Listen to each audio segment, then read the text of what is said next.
오늘 우리에게 주시는 하나님의 말씀은 디모데전서 6장 20절로 21절의 말씀입니다. 성경책 뒷부분을 찾아주시고요. 디모데전서 6장 20절로 21절의 말씀, 신약성경 342페이지, 신약성경 342쪽에 있습니다. 두 절밖에 안 되므로 저와 여러분이 한 목소리로 함께 읽겠습니다. 디모데야, 망령되고 헛된 말과 거짓된 지식의 변론을 피함으로 네게 부탁한 짓을 지켜라. 이것을 읽는 사람들이 있어 믿음에서 벗어났느니라. 은혜가 너희와 함께 있을지어다. 아멘. 할렐루야. 오늘 디모데전서 6장 20절로 21절의 말씀은 디모데전서 6장 전체의 결론이자 요약과 같은 말씀이고요. 특별히 지식 사회를 살아가는 우리들, 정확하게 말하면 우리는 소위 포스트 모던 탈근대화된 사회 속에서 살아가고 있어요. 근데 이 말은 다분히 철학적이고 사회학적인 용어 같지만 여러분들이 정확하게 이해를 하시건 못하시건 그러한 상황에 놓여 있다는 건 알아야 돼요. 탈근대적인 사회에서 이제 지식이 성립하고 해체되는 그러한 과정을 우리가 이제 다 경험을 하는데, 그래서 오늘의 설교도 대단히 중요하고 모든 설교가 다 중요하지만 이미 우리에게 주신 지식에 관한 아주 중요한 말씀입니다. 그래서 지식의 반론 혹은 지식의 변론을 파하라, 이 제목으로 말씀을 나누겠습니다.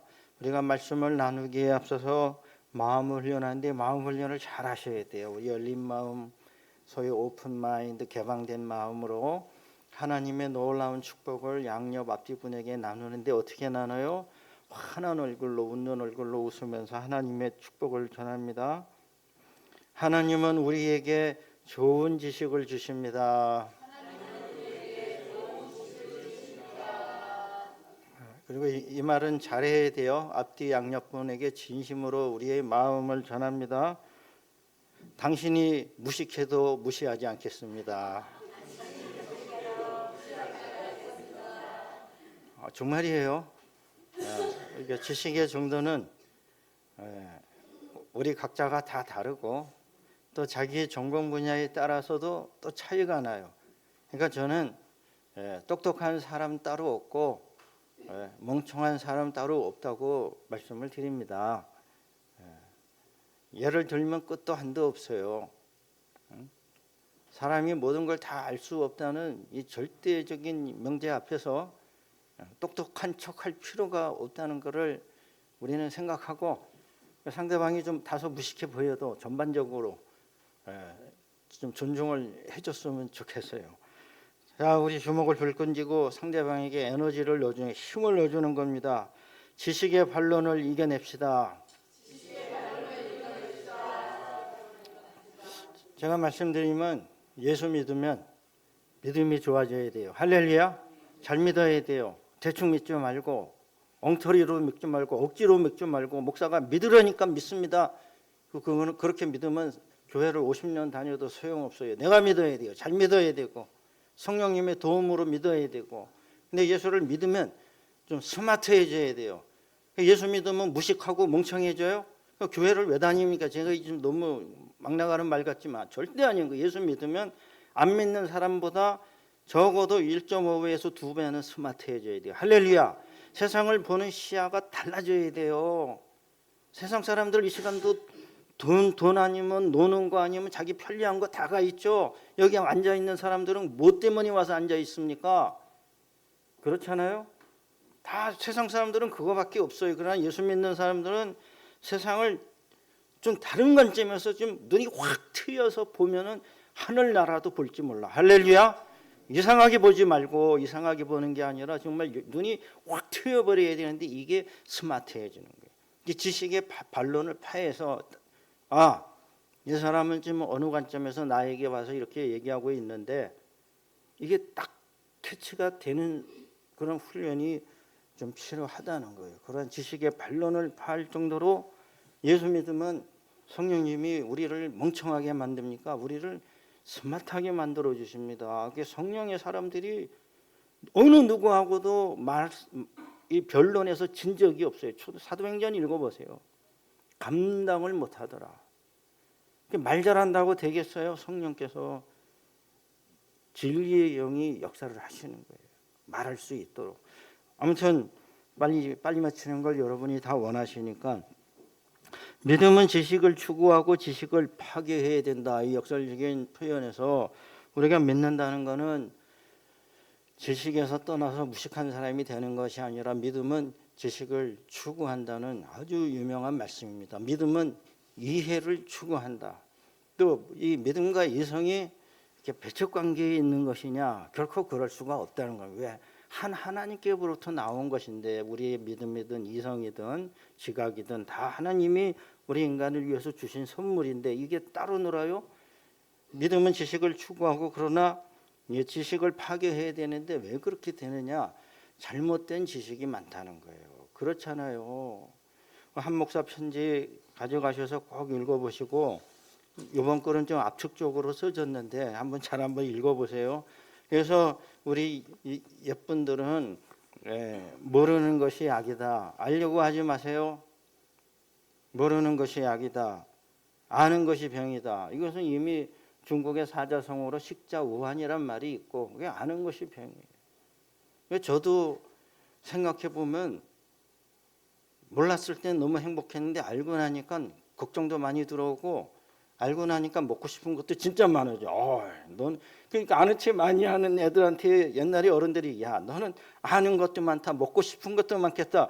저는 그 말을 이해를 못했는데 아는 게 많으면 먹는 것도 이상하게 생각을 해서 자꾸 쓸데없는 식탐이 들어오는 거예요. 그냥 주는 대로 받아 먹다가 아무튼 중요한 사실은 지식 자체가 잘못될 가능성이 너무나 크기 때문에 믿음은 지식을 세우고 지식을 파괴하는 역할을 우리 삶 가운데 하는 것이고 그래서 제가 여기 적어놨지만 개념적 지식, 관념적 지식, 실천적 지식 이거를 세 종류를 말하려고 해도 2시간도 모자라요. 다만 개념적 지식은 우리가 이 세상을 살아갈 때에 좀 명료하게 사고를 하려면 이 개념화 작업을 누구라 하는 거예요. 소위 요새 애들이 쉽게 하는 말, 너는 컨셉이 없잖아. 컨셉. 이 말을 너무 쉽게 하는데 그 컨셉이 뭐냐 찾아보세요. 이 컨셉 개념적 지식이 정리가 잘 되고 관념은 뭐예요? 관념. 개념하고는 다른 게 왜 이름이 달라요? 다른 역할을 하는 관념은 뭐예요? 아이디어예요. 개념은 컨셉이에요. 관념은 저 위에 떠 있는 거예요. 개념은 이 세상에서 움직이면서 활동하는 게 개념이에요. 관념은 초월한단 말이죠. 자, 그래서 이 개념하고 관념이 다르고, 근데 대부분의 사람이 개념 잡기도 제대로 못하면서 개념이 없어요. 대부분의 사람들이 개념이 없어요. 그러면서도 관념적인 이야기를 너무 많이 왜? 관념은 저 하늘에 위에 있는 얘기를 하니까는 맞고 틀리고가 증명이 안 되는 거예요. 이해가 됩니까? 아무튼 구름 잡는 얘기하는 사람들 재밌어요. 상상력이 좋은 것일까? 저는 의문이 가지만 아무튼 애들처럼 구름 잡는 얘기 잘해요. 4차원적인 이야기들 참 답답합니다. 그 다음에 이제 실천적 지식은 아무리 지식이 많아도 지식인이면 뭐합니까? 나가서 돈을 벌어와야지. 할렐루야. 저 아멘 좀 하세요. 우리 아버지가 선비야. 집에서는 비가 새는데 양동이만 받아놓고 그걸 갖다 버릴 생각도 안 해. 아니 선비인 아버지 좋으시죠. 무식한 아버지보다. 근데 정말로 좋은 아버지는 선비이면서도 농사도 잘 져야 돼. 할렐루야. 실천적 지식. 또 거기에는 윤리적인 지식도 이 실천적 지식에 꼭 필요한 것이고 그래서 우리가 이 잘못된 지식을 세속의 지식이라 하고 우리가 세상에서 잘못 배우면 애들이 초등학교 가서나 중학교나 고등학교나 심지어 대학교나 직장이나 세속적인 지식을 잘못 배우면 세속적인 인간이 되는 거예요. 세속적 지식이라는 거 세상 물질주의와 자기 중심적인 이기주의, 교만과 어리석음이 타락한 지성, 또 지성 자체의 모습 네 가지로 나눠봤는데 다 설명하려면 이것도 2시간이 걸려요. 근데 설명할 수 없고, 다만 이 세속의 지식은 사람을 들뜨게 만들고 교만하게 만들어요. 사람은 겸손하고 친절하다가도 돈이 들어가면 사람이 교만해집니다. 그래서 제가 우리 성도님들이 부자가 되기를 바라지 않는 거예요. 할렐루야. 어느 날 목사님 그러고 나타나는 수가 있어. 물론 믿음이 좋으시면 안 그러겠지만은, 사람을 교만하게 하는 것 첫째는 물질이고 두 번째는 지식이에요. 어느 날 예를 들어서 서울대에 들어갔어. 자기가 제일 똑똑한 줄 알고 머리 흔들고 대학을 다니는 거예요. 기껏 해봐야 대학생이에요. 일평생 공부해야 됩니다. 할렐루야. 대학 4년 공부했다고 지성이 개화가 됩니까? 평생을 공부해도 안 돼요. 안 되게 돼 있어요. 내가 어느 세미나를 갔다 와?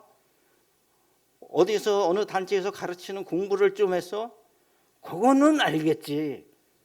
말할 때는 또 알아요. 제가 대학 다닐 때 제일 싫어한 애들이 어제 책 읽고 와서 오늘 떠드는 애들.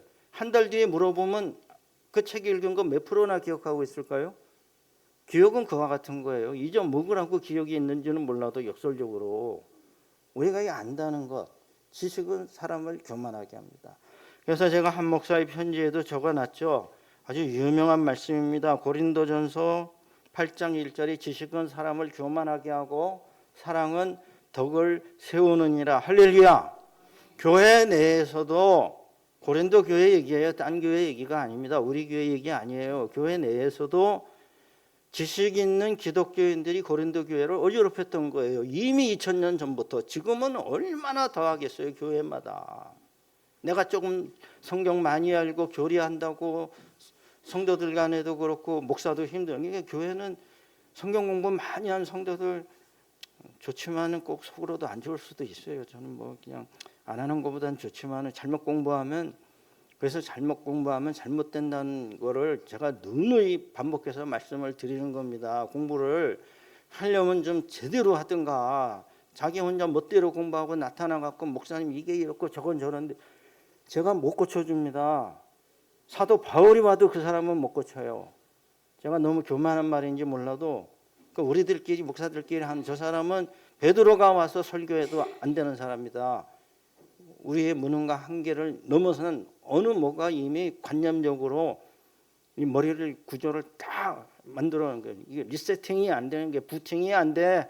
싹 지우고 새로 깔아줘야 되는데 그게 힘든 겁니다. 이러하기 때문에 세속적 지식, 지성 자체의 모순과 오류, 소위 이율 배반이라는 것이 있는데, 우리가 소위 말을 만들고 생각하는 것은 주체와 객체의 관계에서 수로적 형태로 나타나는데, 보세요. 지성은 지성 자체의 모순과 명제 사이의 이율 배반이 항상 발생하고 있는 거예요. 이걸 우리가 탈피를 할 수 없다는 게, 한계가 있다는 게 항상. 그래서 그냥 웬만하면 너도 옳고 나도 옳다고 하는 게 좋을 때가 있는 거예요. 너도 옳고 나도 옳다. 지나치게 따지다 보면 피곤하거나 둘 중 하나는 돌아가셔야 돼. 끝을 보려고 하면은 진짜 문제가 되는 거예요. 그냥 어떤 의미에서 타협이 아니라, 왜 우리 이성 자체가 한계나 모순이 있기 때문에 그런 것이다.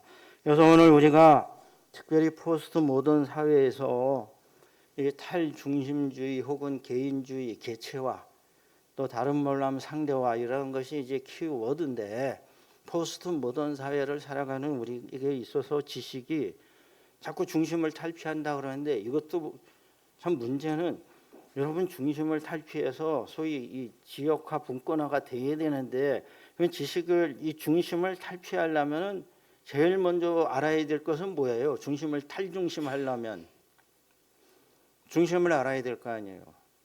중심을 알아야 탈중심. 그럼 근데 각각의 중심은 어디 있냐 이거예요. 서울의 중심이 어디입니까? 김수민 집사님. 이제 예? 아주 저분은 교과서적인 분이야. 안 그런 것 같은데 누구는 또 강남이라 그럴 거야 겁나는 거예요. 왜? 지금 가장 살기 좋고 발전된 데를 강남이라고 하니까 저는 동의 안 하지만 그거는 제 생각일 뿐이고 그렇지 않습니까? 교과서적으로 보면 시청 광화문 맞아요. 이따가 점심 많이 드세요. 맞췄습니다. 그러면 거기에서 0km가 돼가지고 거기가 지점이에요. 0km 거기서부터 해갖고 하남까지가 아마 약 30km 나올 겁니다. 제가 잘 안 재봤지만 30km 조금 덜 되려나?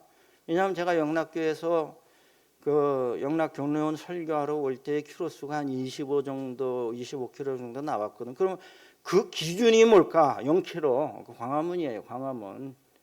시청 광화문 그 일대에 정확하게 어딘지 모르지만 그것이 우리나라의 중심이에요. 그런데 각 사람의 마음에는 중심이 각각 다 중심이 움직이고 있습니다. 탈중심을 어떻게 하냐 이거예요. 아무튼 그리고 이제 개체화되고 상대화돼서 이제는 좀 죄송한 말로 덜 똑똑한 사람도 똑똑한 척해도 아무 문제가 없어요. 왜?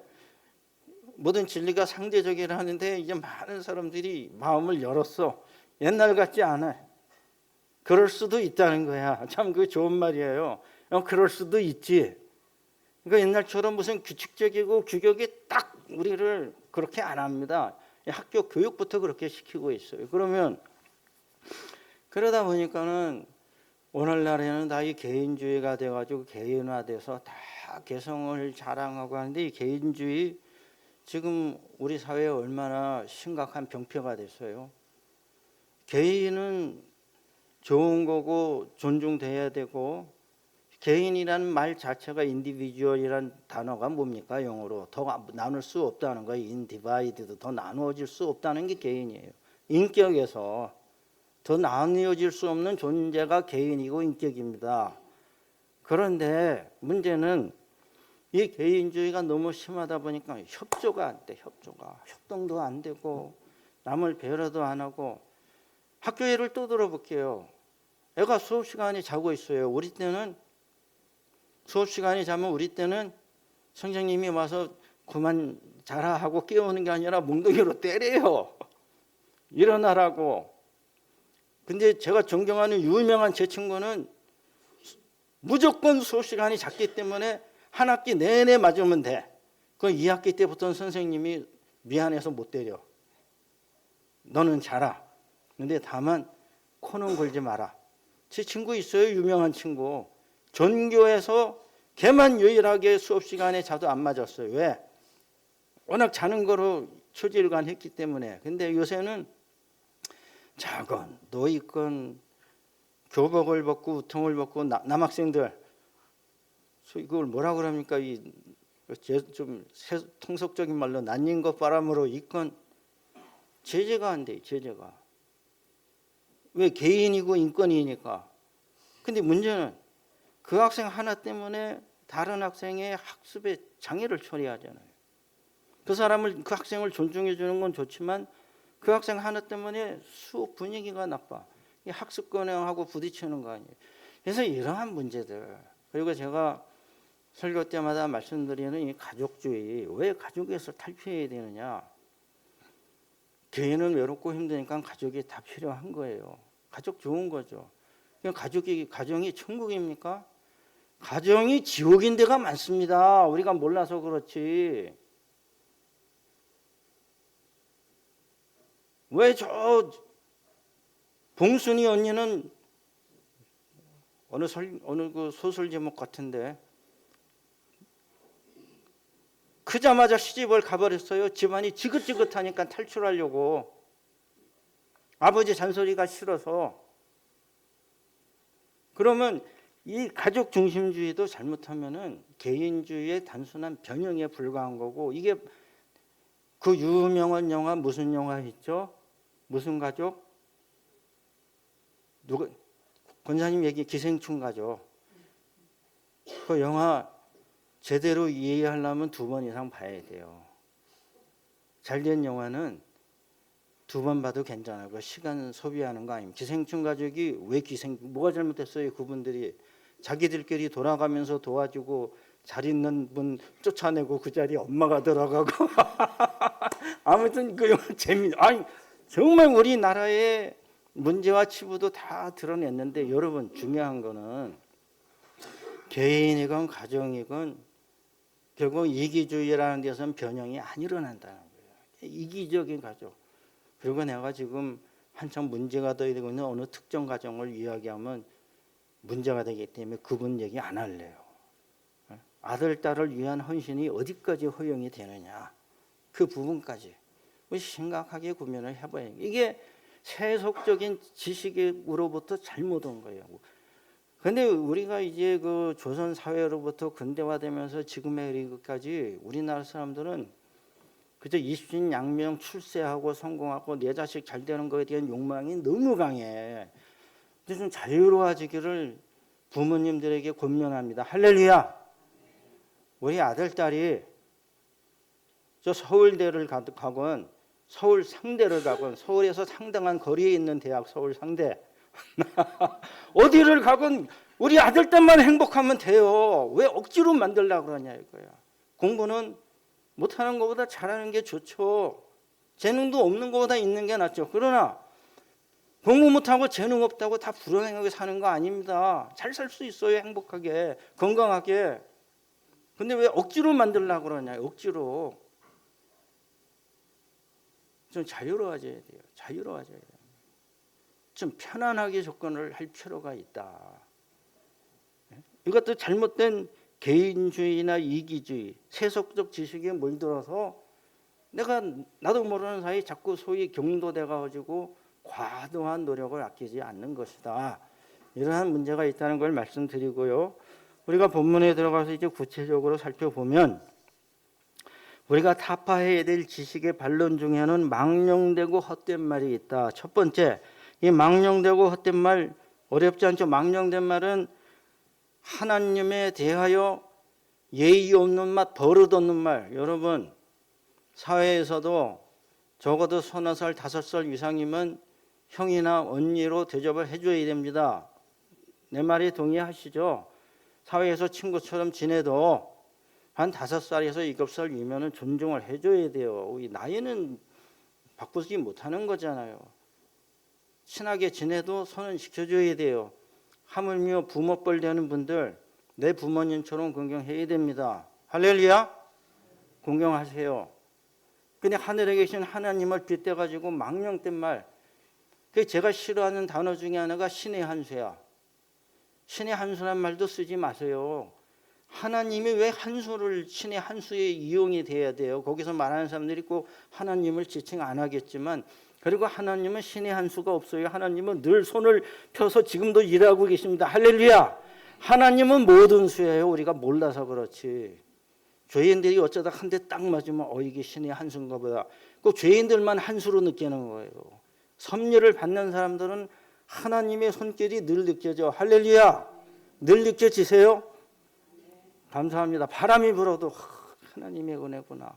별거 아닌 것 같지만 이 부족한 종이 어제 선선한 바람이 부니까 너무 감사한 거예요. 너무 감사한 거예요. 첫째는 에어컨 안 떼서 전기 걱정 안 해서 감사하고, 둘째는 살 것 같은 거예요. 숨 쉬고. 오늘도 좀 낫고. 여러분 신의 한수가 어느 날 갑자기 무슨 바둑 묘수처럼 내 인생에 딱 들어옵니까? 천만의 말씀이에요. 그러니까 하나님의 섭리를 모르는 사람들이 신의 한수를 얘기하는 거예요. 그리고 그런 말은 경건한 말이 아니고 또 헛된 말. 이 본문에서는 공허한 잡음과 같은 말이라 했어요. 자, 여러분,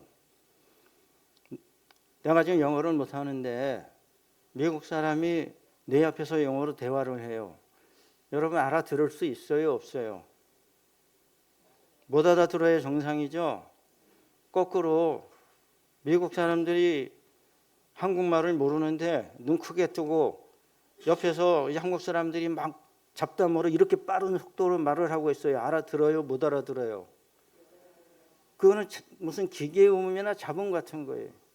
어느 택시 운전사가 택시를 태웠는데 미국의 흑인께서 타셨어요. 소위 뭐 블랙이라 그래도 안 되는데요. 아프리칸 아메리칸이라고 불러요. 공식 명칭은 그렇고 아무튼 또 다른 용어로 쓰면 큰일 납니다. 근데 뭐 뒤에 앉은 사람이 못 알아듣겠거니 하고 뭐 택시를 오래 몰다 보니까 연탄이 탔어. 그러니까 그분이 택시값 치르고 내리면서 저 연탄 아니에요 그랬다는 거야. 그냥 웃으라고. 아니 상대방이 못 알아들으면 연탄이라는 말이 소음이지만 알아들으면 의미가 있는 거예요. 여러분 언어적으로 이게 지금 얼마나 중요한 얘기냐 하면은 헛된 말 나는 의미가 있다고 소위 짓거리고 있지만은 여기에 진정한 진리나 복음이나 은혜가 없으면 다 쓸데없는 기계 잡음 같은 소리예요. 아무리 많이 하고 살아도 인생이 바뀌질 않는 거예요. 자식도 안 바뀌고. 두 번째는 지식이라고 부르지만 잘못 생성된 관념 혹은 개념이 있다. 서론에서 말씀드렸죠. 지식에는 개념적 지식, 관념적 지식, 실천적 지식이 있는데 이게 잘못 형성이 되는 거예요.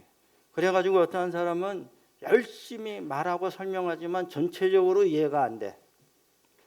글 쓴 거를 보면 더 잘할 수 있어요.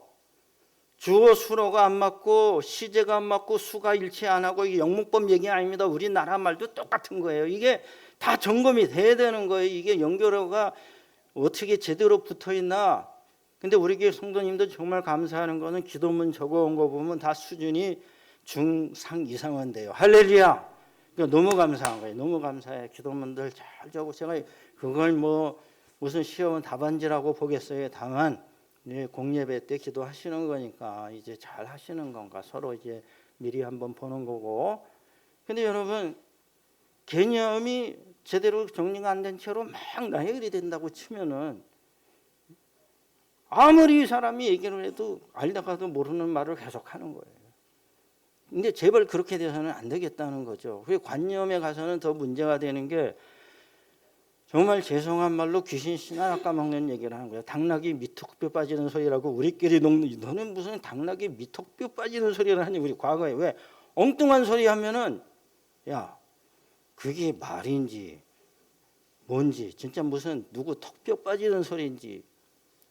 관념에 가서 예수 믿거나 뭐 토속 종교이거나 불교거나 어느 종교라고도 좋아요. 귀신 봤다는 사람들 얘기를 들어보면 99%는 귀신을 못 본 거예요.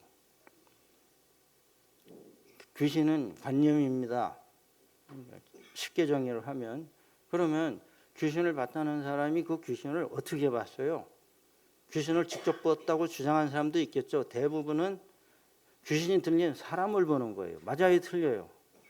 근데 귀신 들린 사람을 보면은 귀신이 있는지 없는지를 어디를 통해서 알 수 있어요? 신체 중에서. 설교 빨리 맞춰야 되는데 눈을 봐야 돼요. 눈이 변해져 있습니다. 저는 약간 체험을 했어요. 정말 날 때는 사람을 딱 붙들고 눈을 봤더니 눈이 달라. 이거 계속 놔두면 이거 거기서 큰 일이 터지는 거예요. 그래서 영역이 있으면 그냥 거기서 엎어가지고 해야 되는데 그냥 참으세요 사정했어요. 눈이 돌아갔다는 이 표현처럼 눈에서 먼저 나타나는 거예요. 눈을 봐야 돼요. 그리고 우리도 서로 건강하고 행복하게 살려면 눈을 마주치고 자꾸 살아야 돼요. 할렐루야. 옆에 사람 눈을 보세요. 얼마나 아름답고 예쁜가. 얼마나 좋은데 자꾸 어느 날부터 아들과 딸이 눈을 피해? 그 문제가 생기기 시작한 거예요. 안 쳐다봐? 왜 안 봐? 하고 야단치지 말고 문제가 생긴 거예요. 문제가. 봐야 돼요. 자꾸 꽃 본 듯이. 자, 여러분 귀신을 봤다는 사람들, 더 심각한 문제, 천국 보고 왔다는 사람들 말 길게 안 합니다. 검증해보면 어디 갔다 왔는지 모르겠어요. 하와이 갔다 왔는지 알래스카 갔다 왔는지 천국 갔다 왔다고 집회하는데 여러 사람 가서 앉아 있었어요. 여러 사람. 천국은 반드시 있지만 그 사람이 묘사한 천국은 안 맞는 것 같아요. 지금 생각해도 안 맞아요. 이렇게 잘못된 지식, 이거 믿음 생활하면서 말씀 읽고 기도하고 찬양하고 우리가 바르게 세워져야 되는 그러한 여러분 되시기를 부탁드립니다. 끝으로 반복해서 경고하고 있고 결론 짓는 것은 이미 디모데전서 1장에 시작할 때 주신 말씀입니다. 신화와 족보 이야기에서 벗어나라. 할렐루야. 예수 믿으면 운명이 사라지고 팔자가 지워지고 사주가 무용하고, 할렐루야. 그래서 제가 사주 팔자를 안 보는 거예요. 목사가 볼 필요도 없지만 성도님들도 절대로 사주 팔자 별점 무슨 별자리점 5,000원 주고라도 보지 말고요. 그런 거 하면 안 되는 거예요. 그런 거 다 그냥 옛날 신화에서 나와가지고 그냥 상업적으로 하고, 내가 이 말 안 하려고 했지만 한마디 덧붙이면 혈액형도 말하지 마세요. 나 싫어해. 내가 A형이라니까 소심한 A래. 그게 나 소심한데 뭐 큰 불편 줬어요? 아무튼 의미가 없어요. 삶에 도움이 안 됩니다. 그 운명은 있는 게 좋아요, 없는 게 좋아요? 김미아 집사님, 예? 없는 게 좋죠? 운명 있으면 어떻게 해? 내가 노력해도 안 된다는 거야. 아무리 잘 살다가도 너하고 나하고는 운명이 아니면 이혼해야 돼. 맞아요, 틀려요? 이혼이 운명인데 사람의 자유가 증발하는 거예요. 아무리 노력해도 나는 가난해져. 왜? 가난이 내 어릴 때부터의 운명이야. 어떻게 열심히 일해요? 그 유사한 형태로 나는 머리가 나빠. 암만 공부해도 안 돼. 이거 심각한 문제입니다. 머리는 적당히만 좋으면 서울대 아니라 하버드도 가요. 할렐루야. 많이 좋을 필요도 없어요. 머리가 적당히만 좋으면 돼. 그러니까 이 운명, 이거 뭡니까? 신화 이야기예요. 그래서 고대는 성경이 쓰여진 2000년 고대에는 신화 이야기가 주된 관심사에 모여 앉으면 신화 얘기했어. 그리스, 로마. 그리고 중세를 거치면서는 신화 이야기가 뭐로 변형됐으니 이건 제가 다 일어난 거예요. 그 다음에 영웅 이야기. 영웅이 나와줘야 돼. 물론 신화 속에 영웅이 있지만 이 사회 속에 영웅의 출현, 그 위인들, 천재들, 물론 엄청난 분들은 살다 가셨죠. 근데 이제 영웅 이야기. 근데 현대에 와서는 신화 이야기, 영웅 이야기 이제 다 지쳤어. 현대에 와서는 무슨 이야기가 많아요? 돈 많이 번 사람 이야기, 돈 이야기. 그래갖고 무슨 책도 장사의 신, 이러한 책들. 사업 이야기도 아니에요. 저 여러분, 그래서 이러한 신화와 같은 이야기에서 벗어나서 정말로 경건하고 복된 복음의 이야기를 많이 하셔야 됩니다. 할렐루야.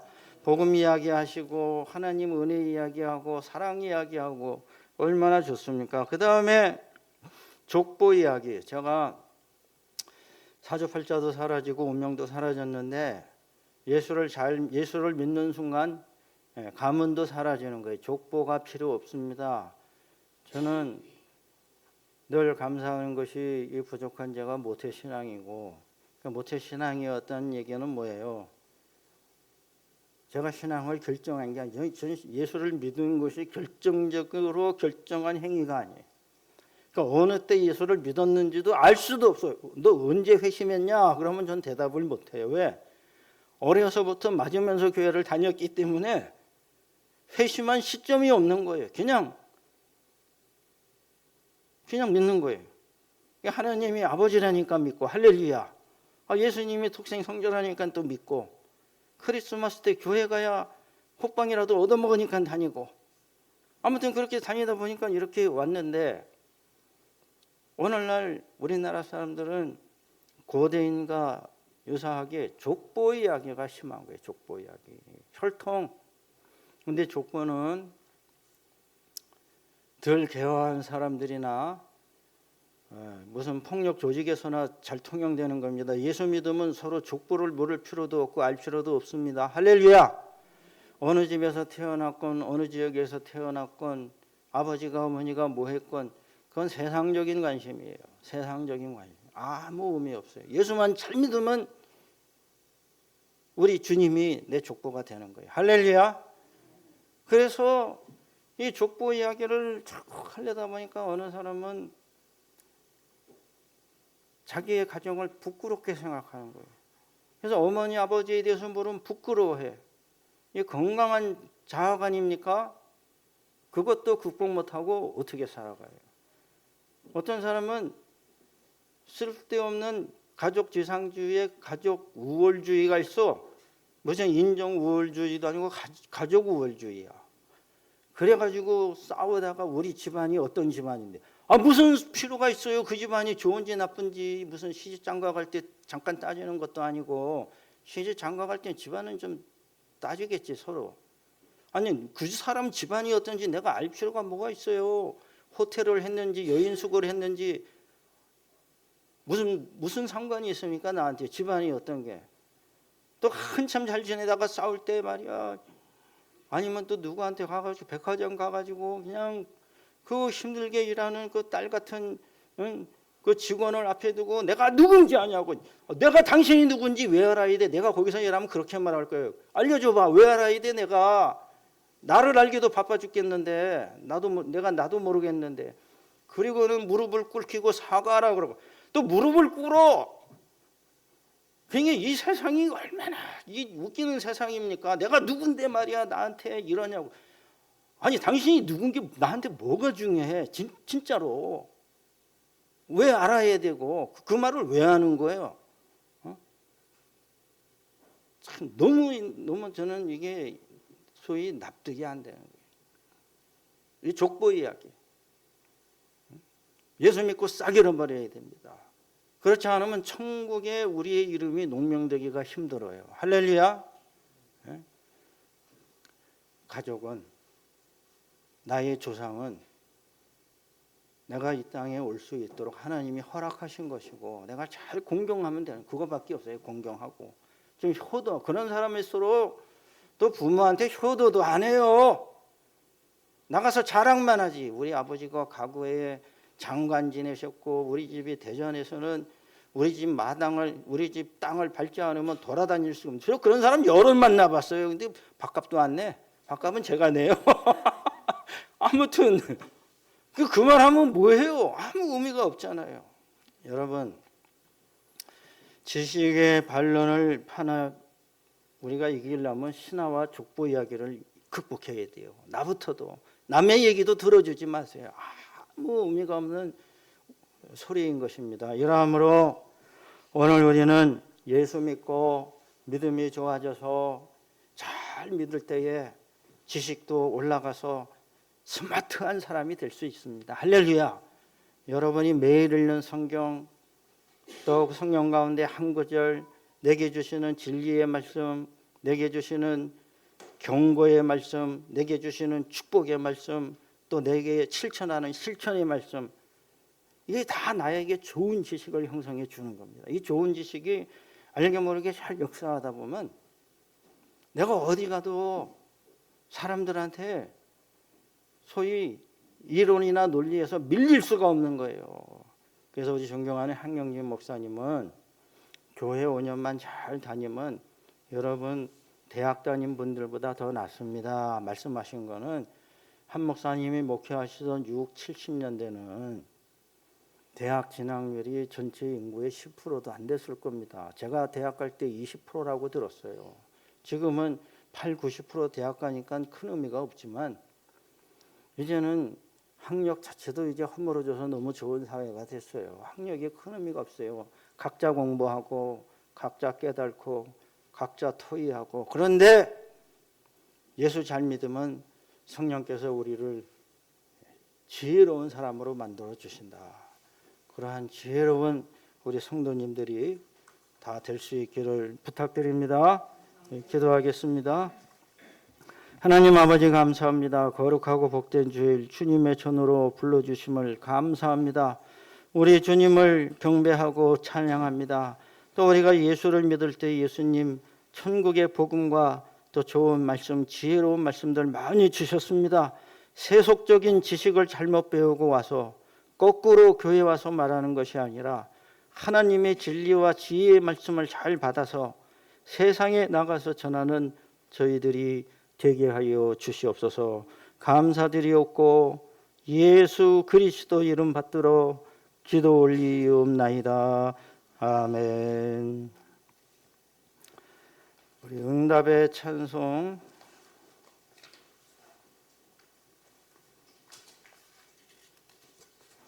552장 다 함께 부르시겠습니다.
오늘 말씀을 생각하며 잠깐 기도하겠습니다.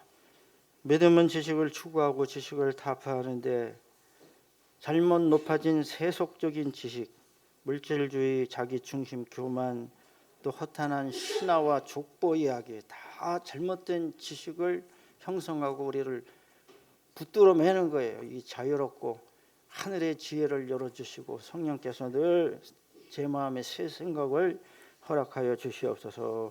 우리 함께 기도하겠습니다.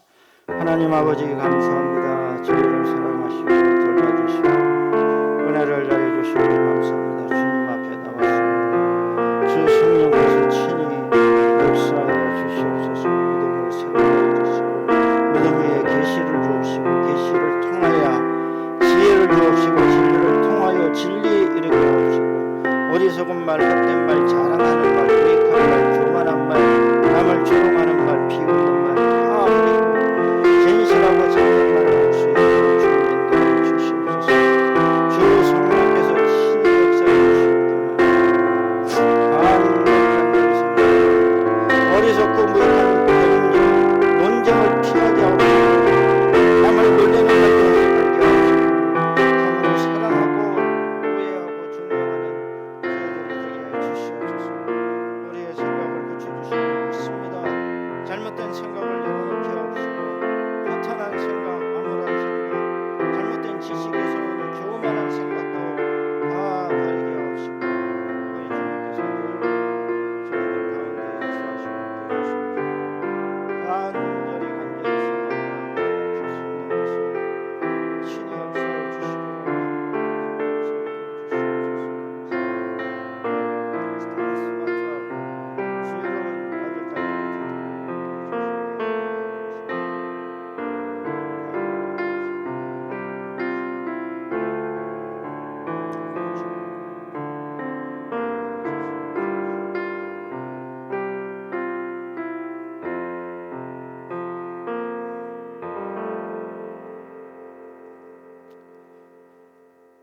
하나님 아버지 감사합니다. 거룩하고 복된 우리 주님의 날 주님의 전으로 불러주심을 감사합니다. 우리 주님을 찬양하고 경배합니다. 주님 앞에 저희의 물질을 드립니다. 하늘나라의 귀한 예물이 되게 하여 주시옵소서.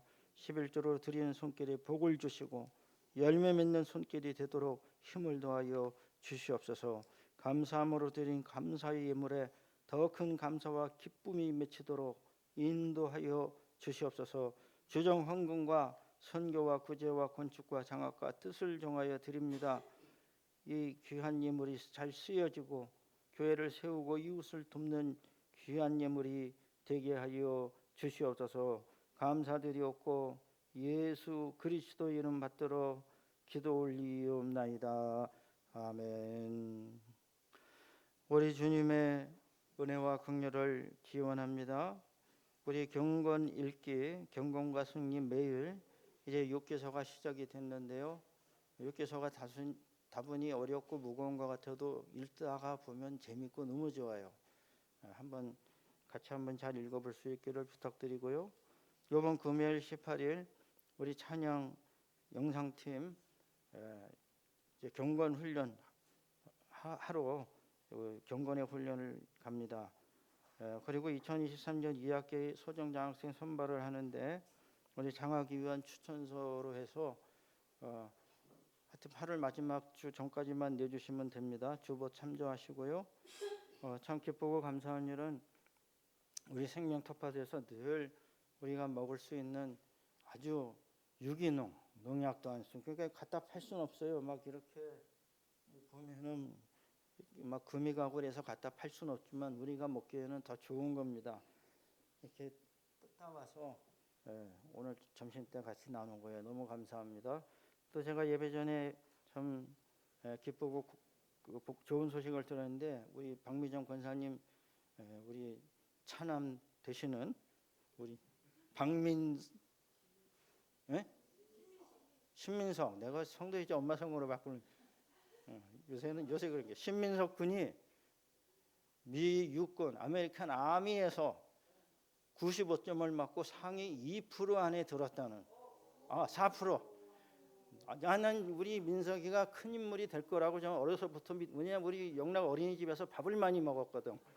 아무튼 우리 민석이 축하와 축복의 박수를 쳐주겠습니다.